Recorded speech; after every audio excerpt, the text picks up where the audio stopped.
this transfer portal, what it's creating pussies. How much money do you think Ja Morant has cost himself in the future? Probably roughly about 60, 70 million. Yeah, I think a bigger schmuck is his father. Big story, college football. Nico wanted $4 million from the University of Tennessee. Josh Heupel told him to go fuck himself. Beyond the narrative. Beyond the narrative. Best in class, so pray for my peers. Slingshot bullet, it's clear. Your weak shots couldn't pierce through bulletproof ears. A martyr, a menace. I'm leading horses to drink and pulling teeth like I'm feeding the dentist. Beyond the narrative. Welcome to another episode of The Crossover, brought to you by BTN Connect. Make sure to hit the link in our description and sign up. All right, gentlemen, the playoffs start. The playing games are today. Today we have the Hawks and Magic and the Grizzly and the Warriors. Katie, I'll start with you first. What are your thoughts about these playing games, and do you like it? I do. I love the play-in tournament. I love the in-season tournament. I love playoff basketball. It gives you kind of that March Madness feeling, but the talent is so much different from the college players. So I'm excited for it. I think it's a lot of good matchups, and anything can really happen. Did you guys have playing games in federal prison? No. Listen, No. you know, I thought we just had a conversation about me being serious. And you just... It is a serious question, though. Listen, I think the audience wants to know how things are done inside. And how are these tournaments? Because I know you guys have tournaments. You were a commissioner of the league. I was. it's a big deal.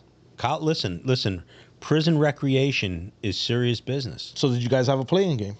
There was no playing game, but you know, you better represent your mob, man. Especially if you find yourself on the betting Did you guys have like a ticket. 7-game series, 5-game series? It was intense. Yeah? Yeah, it was intense. The way I ran it was, win or go home. Basically, if you don't win, you're out. Got it. A lot of shit talking, man. Oh, yeah. I bet. I mean, it really made for some.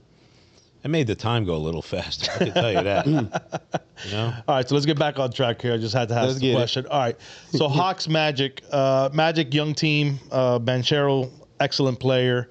Hawks, you can't discount Trey Young. So what are your thoughts? My thoughts, I like the Magic. I think they have more depth. They're more athletic. I think they have more defensive versatility. I think the Hawks are extremely well coached. Quinn Snyder is my old coach. I worked on his staff in Utah, so I know they'll be prepared. But if I had to, pick a winner for tonight, I'm gonna go with the Magic. Nev? Yeah, I mean, I like this kid Paolo Banchero. Yeah, he's tough. It's I'm a fan of his. I like to see them do something. They haven't done something since like Dwight's days. Back when, pretty much forever. It's been a long time. Been a minute for them. So, and the big game everybody's going to watch is the Warriors. They're the talk of the NBA. Are they going to make another run? Is Steph and Draymond and Butler up for it, right? Especially Draymond and Steph, they're older. Butler's older, but can they make another run through these playoffs and get to the finals? I don't know if they can get to the finals. I think OKC they have too much firepower. I think they're at that tipping point where they're ready to take that next step. So I don't see the Warriors getting to the playoffs. However, if they win tonight and they get that 7th seed and they play the Rockets, I do favor them over the Rockets, even though the Rockets are young, hungry, and talented and well coached. I just think the pedigree of the Warriors in a 7-game series, their experience. So the Rockets are a super interesting team. They are. I mean, if I would have told you at the beginning of the season, KD, the Rockets will be a top 2 team in the West, would you put your life on that? No, I would not. I would not have. But at the same time, you've seen Coach Emi kind of build programs, instill toughness and continuity. He comes from that Popovich, kind of family tree of coaching. His teams have a certain type of grit to them. Well, he's played for some Phil Jackson, Greg Popovich. Yep. He's been around winning coaches, so he's just, continue to represent that. Right. Yeah. I defer to KD on these matters. Like, Houston has been a big surprise to me. I certainly didn't see it. They were like the doormat 2 years ago.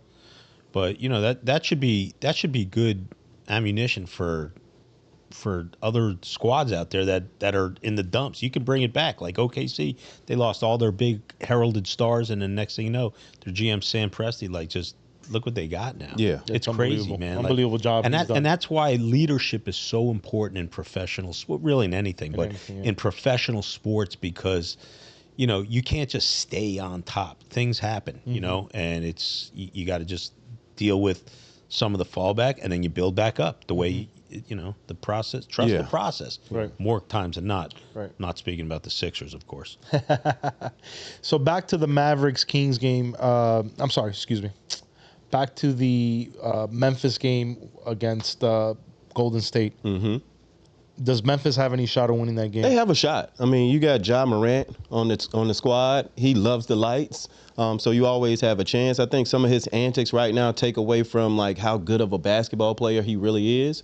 But I still believe there's some chemistry issues when you lose a coach and you have a new coaching change in the middle of the season, really at the end of the season. I think it's just I don't know if the basketball gods reward those kind of moves this late. Type of behaviors. How much money do you think Ja Morant has cost himself in the future? Well, I think not making all NBA cost. I think he missed out on probably roughly about 60, 70 million on that last contract. It's a difference between the Supermax and the regular max. So he missed out on some of those things. And then being in a smaller market and having some issues off the court. Nike isn't pushing him the way they were, before. So, yeah, he's lost some money. Can he make that up? You really never make that money back. But I also believe you have an opportunity for redemption. Do you think why do these players, and him in particular, man, because he's an all-world talent, fall into these type of situations and not really put their money in the forefront and their future in the forefront? Like they're just living in the now and I don't give a fuck type of mentality. What do you think it is? I think it's youth. I think, being young and immature and learning along the way. Andy, we weren't always where we are right now. And even in my adulthood, I made mistakes, right? So I think it's, lack of maturity, number one. I also think that, it's just a different culture with the youngsters now. They come from the video game era, the social media era, the TikTok era. And so that their rhythm and their cadences are different from ours. Right, right. Nev, I know you love Ja Morant. Yeah, I think a bigger schmuck is his father. Agreed. If you want to really know how I feel. I think that guy's a straight up dick and a fucking embarrassment to his son. They threw him out of a game the other day. He should throw himself out of the game. I think he is just an absolute fucking embarrassment to his son. His son is a gifted NBA player. And absolute fucking moron. Yeah. Yeah, Ja's dad looks a little young. I can't say enough about that guy, how much I think he's a fucking moron. Damn, that's tough, Ned. That's tough. Yeah. But I would say this, he's always present in his son's life, whether you like it or not. Sometimes, parents, when you have kids at a younger age, you might relate to them a little differently. Sometimes parents can enjoy the limelight a little bit too much, but consistently he has shown up for his son. So I do give him credit for that. I would love to see some of the antics on the sideline kind of just fade to black. I'm absolutely in agreement with that. From a being present situation, I'm all about that. That's not what it is. I just think that the people are there to see his son, not him.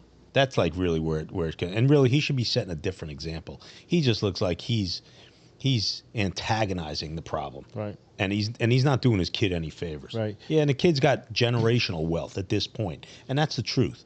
But he could have ridiculous generational wealth, and his father's got to take some of the blame for that.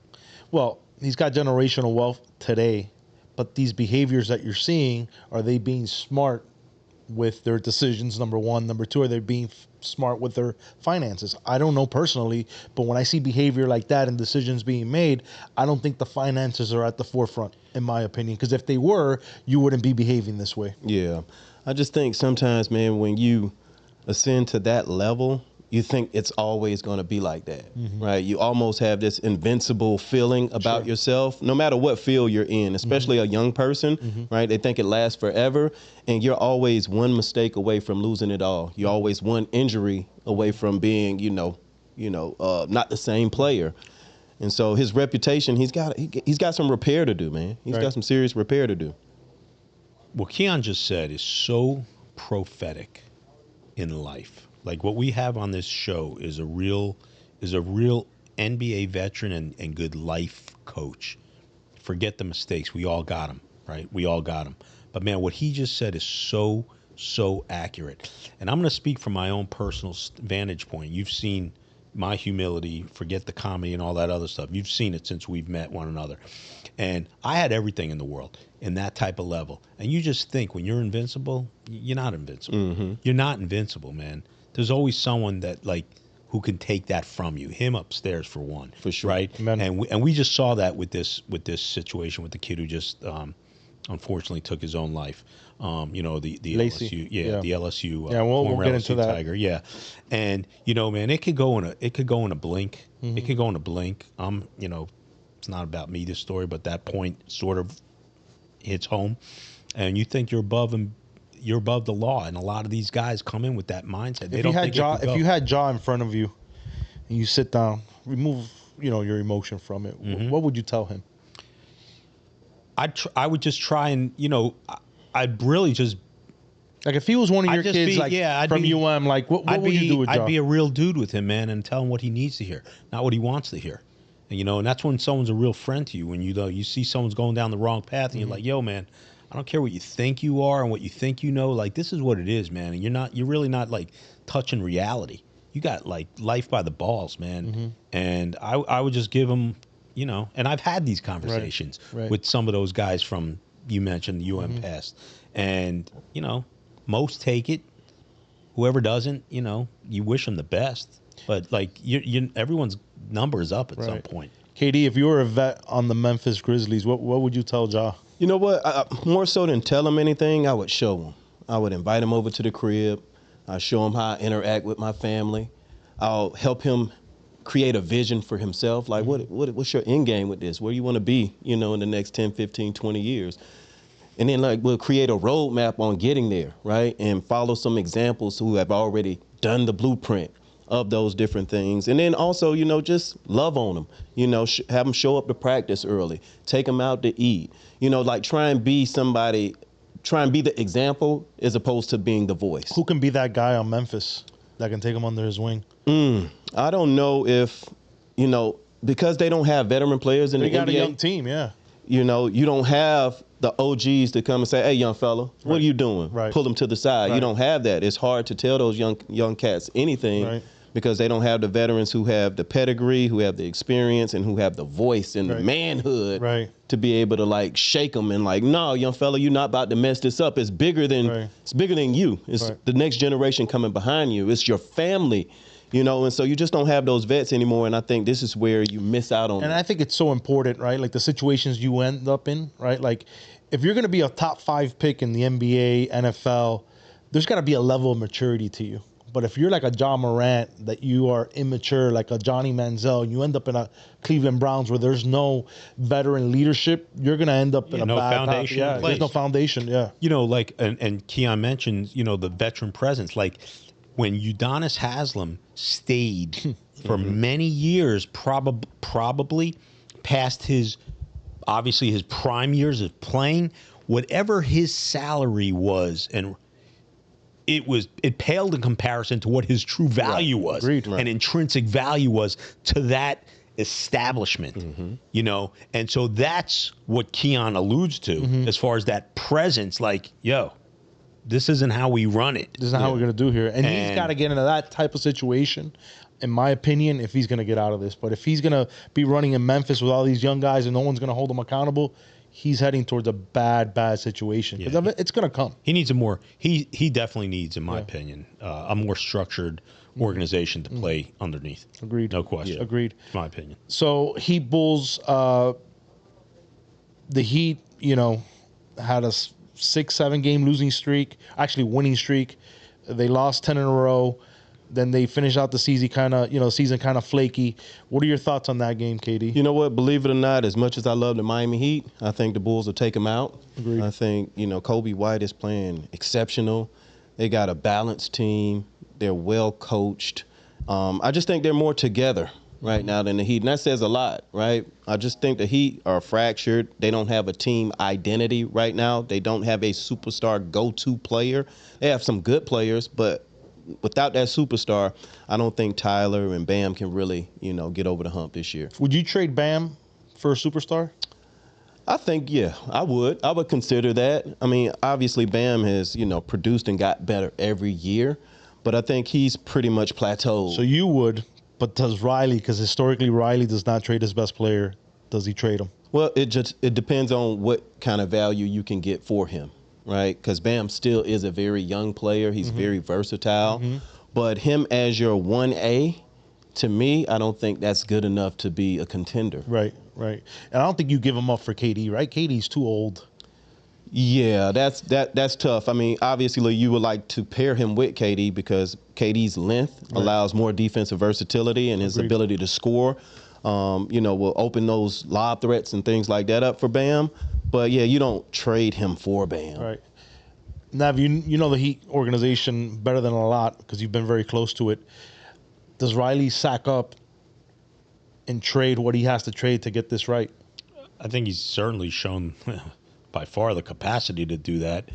I think something Katie just said is important. Do you see Bam as a 1A, right? I look at him exactly the way I looked at Alonzo when he came to Miami.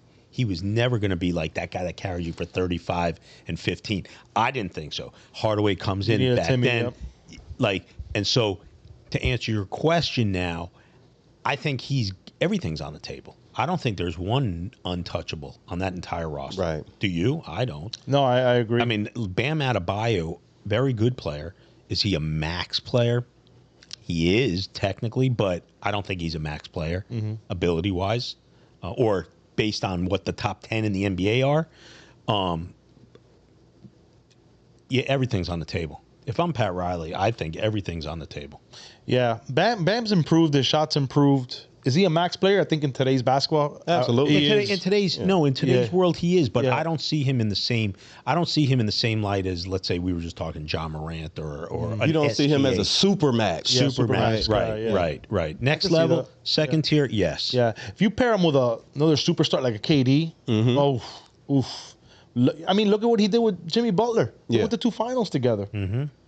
Listen, I agree, but they have to add to this mix. This is not. Agreed. It's not going to sustain itself. They need some firepower. All right, so next game, I don't even know if we should even talk about this. They shouldn't even play this game, but the Mavericks Kings. Yeah. Oh boy, that's rough. Well, you know what? It's all relative, man. It's the play-in tournament, and obviously, I don't think the Mavericks would have been in the play-in had Kyrie not gotten hurt. Agreed. So, here's them trying to, rebound. I do think that they'll beat the Kings, even though the Kings had some good stretches.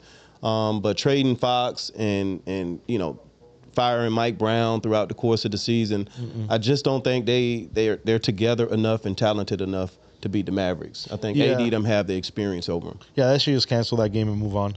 Anyways, I feel you. So we'll get more into the playoffs in our next show once everything gets seeded, and we'll get into different things. Big story, college football. Nico, I can never pronounce it. Iamaleava? Tennessee, he held out, didn't go to practice on Friday, wanted $4 million from the University of Tennessee. Josh Heupel told him to go fuck himself. So, thoughts? Shocked?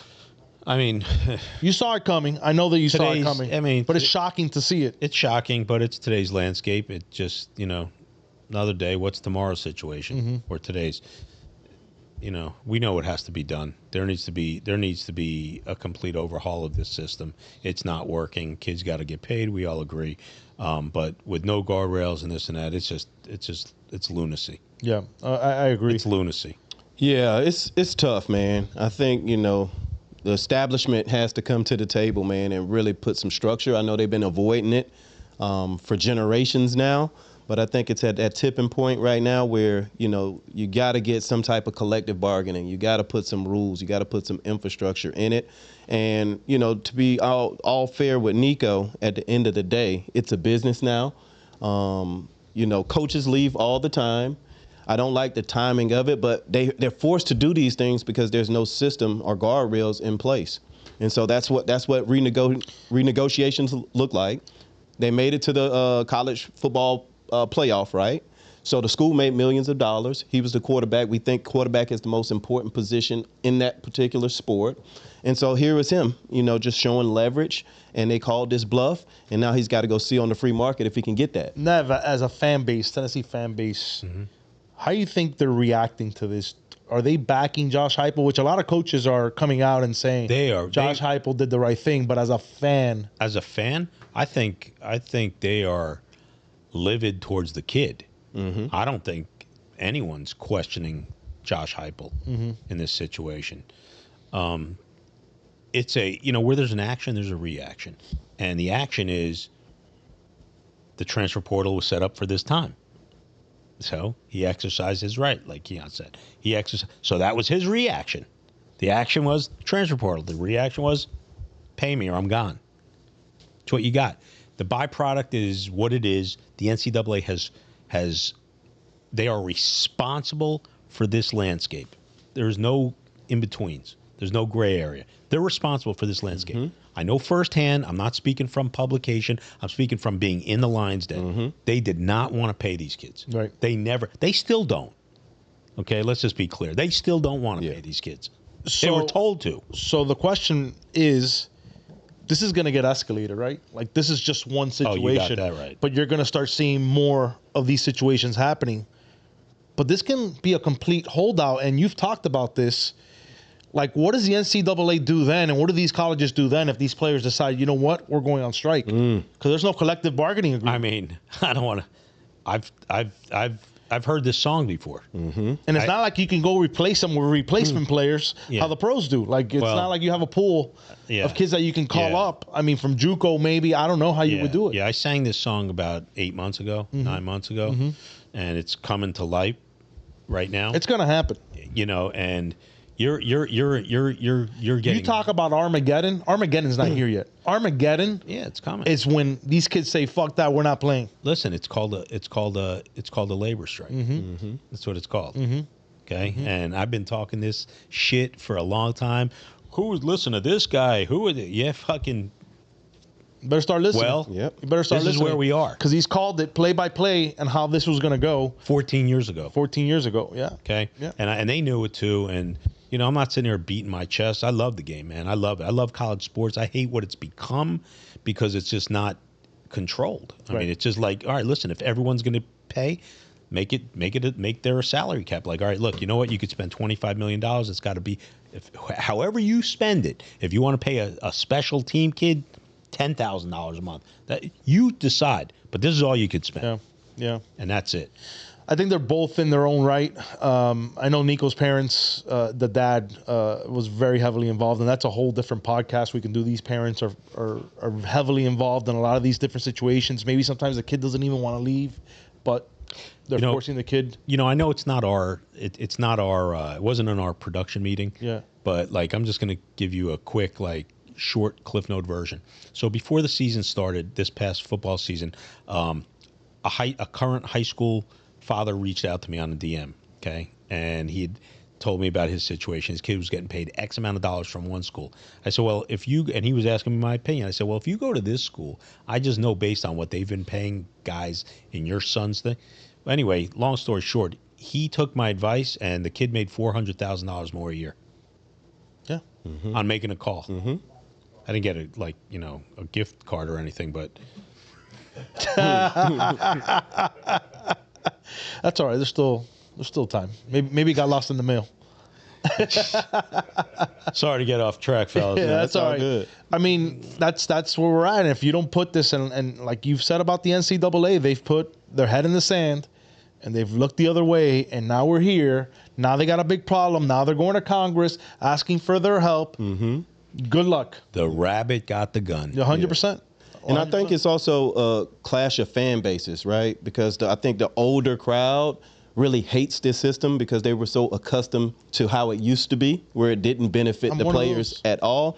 But I think the younger folks embrace the transfer portal. They want to get new talent. They like the trades. They like all these different things. They like the social media followings and things like that. And so I think there's a changing as far as the way the generations are receiving the game. Right.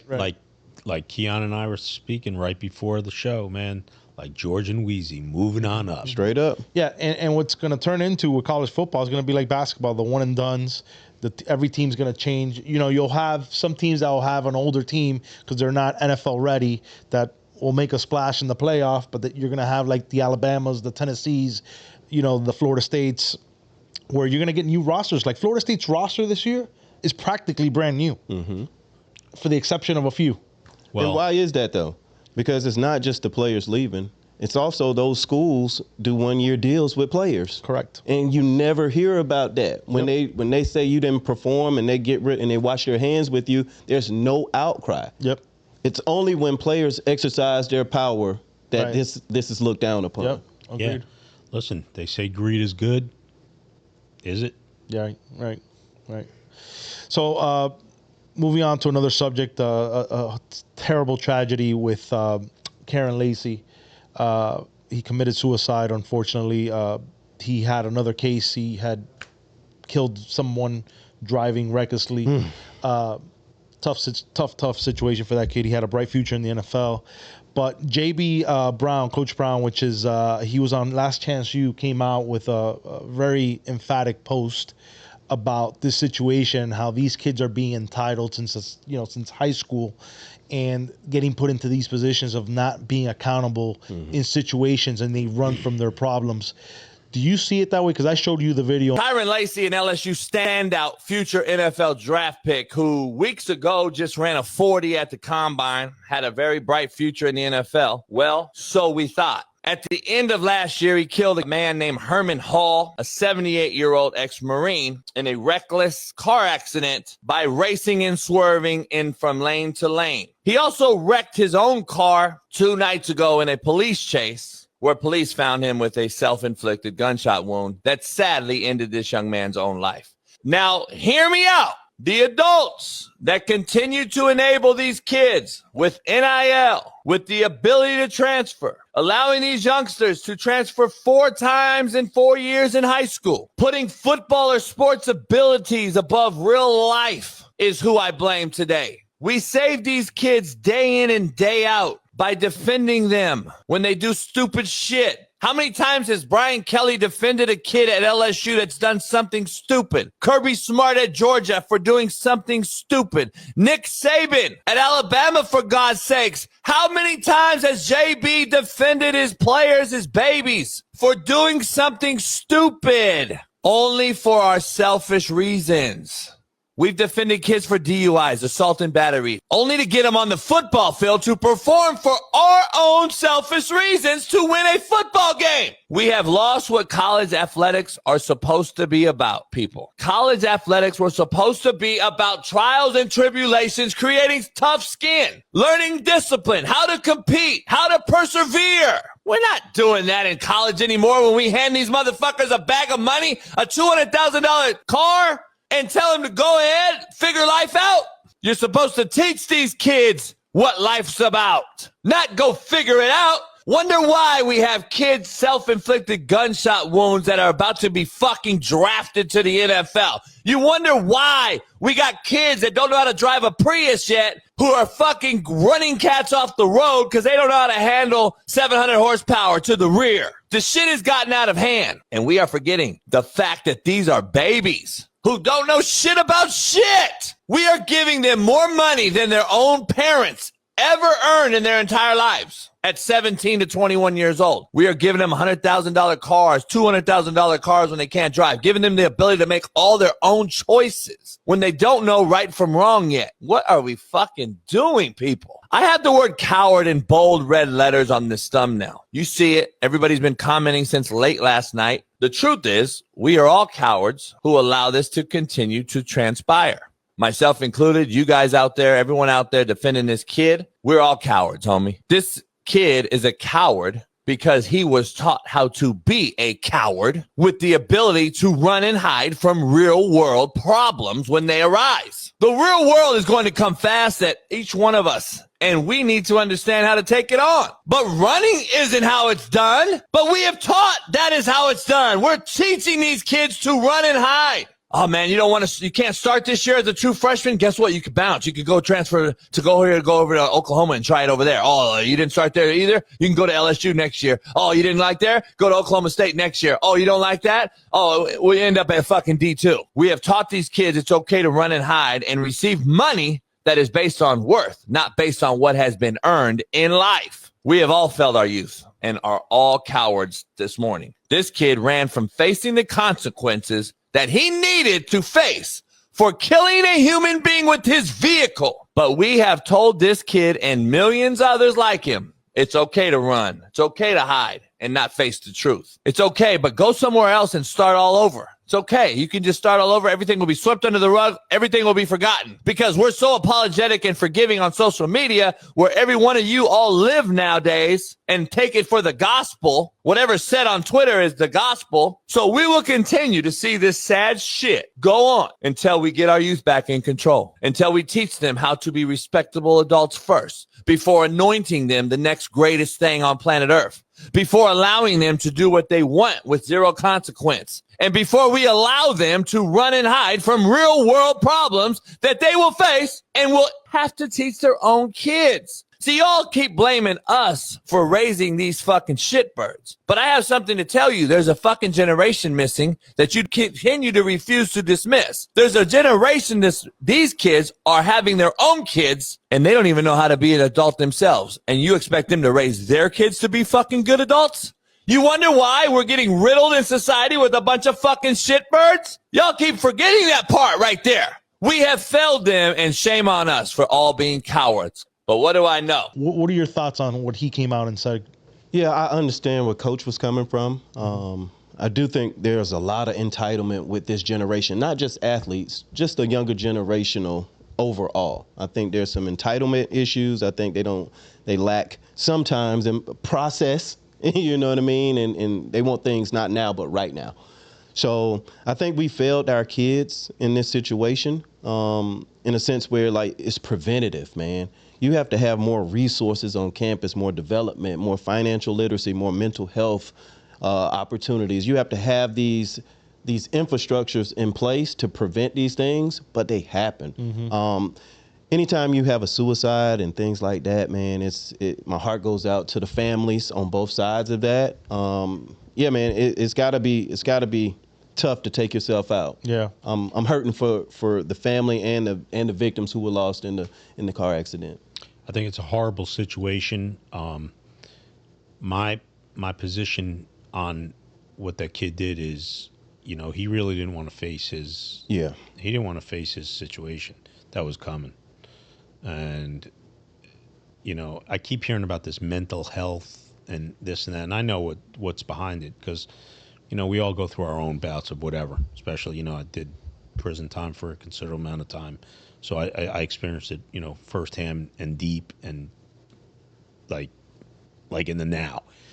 But I think this kid, and you don't speak about the dead, but he checked out, man, and he didn't want to face what he had to face, and he. But do you correlate that to how these kids are being brought up? Because that was a correlation that Coach Brown was making. Mm-hmm. It's his overall message was very honest and I agreed with. It was very clear. Is that a direct correlation to that situation? I can't say that it is or it isn't. But his message was certainly on point for where we are as a society. And listen, the money has become so. At the end of the day, it's the root of all evils, man, and it's really the byproduct of whatever goes on in this world, good, bad, and different. And I had mentioned this on a podcast that we did together, and I told you, I said, this transfer portal, what it's creating pussies. It's creating pussies because you're not learning to fight and compete to get that position in life. Like, when you come out into the real world and forget sports, you're going to have to, like, the biggest advice that I give, and, I've had a lot of experience in business, and I've built very successful businesses, and people always come for me for advice. And the young ones, when they come in, they ask me, I said, start in an industry and start from the bottom up and really learn the industry. Because everybody wants to come out and make it already to the top and have my position. And I'm like, you got to start from the bottom and you got to fight your way to the top. But these kids don't want to fight because they are afforded this transfer portal where they can pick up and leave whenever they want. That's the problem that I have with the transfer portal. It's fun as a fan, right? Because you can re-up your team. Like Florida State fixed their situation in a couple years and almost made it to a national championship, right? It's great as a fan, but what are you teaching these kids truly that you're giving them an outlet, like if they don't make it, they can get out? The reason why I think that the college game is in so much trouble is because I don't see, when you know that you can fall back on a foundation that can rectify a problem, you're like, you know what, we're going to get it figured out. Like inflation. Let's say whether you like the Republican Party or whatever it is, like, you know what, all right, man, we're going to figure it out. There's answers coming. There's no answers coming with this NCAA. Right. There's no answer. Like, they've been given the platform forever, and this is where we are. Right. And now it's more fucked up than ever. Right. That's So, what you get so for they, kicking down, kicking the can I down put the out road. a tweet the other day. Yeah. Like, they should abolish themselves. Yep. Agreed. And I think it's coming. I think it turns into, conferences like in the NFL. They have to. There's no way this is sustainable the way that it's at. You know. No, we're all in agreement with there, and I think there's enough. There's been enough talk, Right. And it's time for like an action. Who makes that action? I don't know. Someone's got to take an action, Right. You know, or else it's just you're going to see that situation next month, but with another curveball attached. Oh, it's coming. Yeah, It's definitely coming. yeah. All right, so moving on, Rory McIlroy finally won the Masters. I don't know if you guys watched it. I watched it. We had a conversation in our last episode of the decline of golf, but that was one of the most enjoyable Masters I've seen in a long time. Rory almost lost it and got into a playoff game, but just an incredible job. What I want to talk about is his resilience. Like, he was maybe a 5-foot putt from winning it, didn't make it, had to go to a playoff, and then ended off pulling it off with a hell of a shot. But you've been a pro athlete to know that you have it right there. You haven't won in 11 tries, and now you have to go to a playoff where you could have just had it there, but to be mentally still in that moment, to still perform at a high level. As an athlete, how hard is it to come back? Like, you had it there. Yeah. You know what I mean? It's very difficult. I mean, in baseball, they call them slumps. Right. In basketball, like ice cold, right? There's mental things that you have to conquer as athletes, even as adults. You still have to conquer those fears and those doubts and history and all these different things, right? And I love moments like that. Yeah. You know what I mean? No matter what sport it is, when you see those kind of moments, it makes you kind of fall in love with that particular sport. It makes you a fan of that particular person. And it's just good. That's why we love the games. It's a game of inches, right, in every sport, right? For sure. It could have gone the other way. It could have been the biggest debacle in probably Masters history, and one of the top in sports history if he would have lost that Masters, but he didn't. Now it's one of the most memorable Masters ever, and it's just a game of inches. Yeah. It's just unbelievable. Feast or famine. Yeah. That close. Yeah. I mean, listen, we live as sports fans. We live for those dramas, and those dramas are incredible. All right, that's what makes sports what it is. You know what I mean? Last second Hail Marys, 4th and goals from like that's what it is, man. For shooting a free throw, Ray Allen stepping back to the line, like, man, that's it. Yeah. Like, that's what we live Those for. moments. And Yeah, what I man. love just watching him, like his reaction, just he couldn't believe it that he pulled it off. It's just like this monkey just came off his back. Yeah. And just seeing the emotion that he had in his face, I'm like, man, that's what sports is about. Yeah, right? man. That right there, that moment right there, that's what this is about. I can absolutely relate when I walked out of Jessup. Likewise. I feel you. I thought you were going to talk feel you about on the first that. time you Yeah, walked back yeah. into the Waffle House. Anytime I start getting sensitive and emotional, I'm not. Yeah. No. Well, all right, gentlemen. Great show. Yes, sir. We'll do it again. Love it. Yep. Fuck you, San Diego. Be on the narrative. Be on the narrative. Best in class, so pray for my peers. Slingshot bullet, it's clear. Your weak shots couldn't pierce through bulletproof ears. A martyr, a menace. I'm leading horses to drink and pulling teeth like I'm feeding the dentist. Be on the narrative.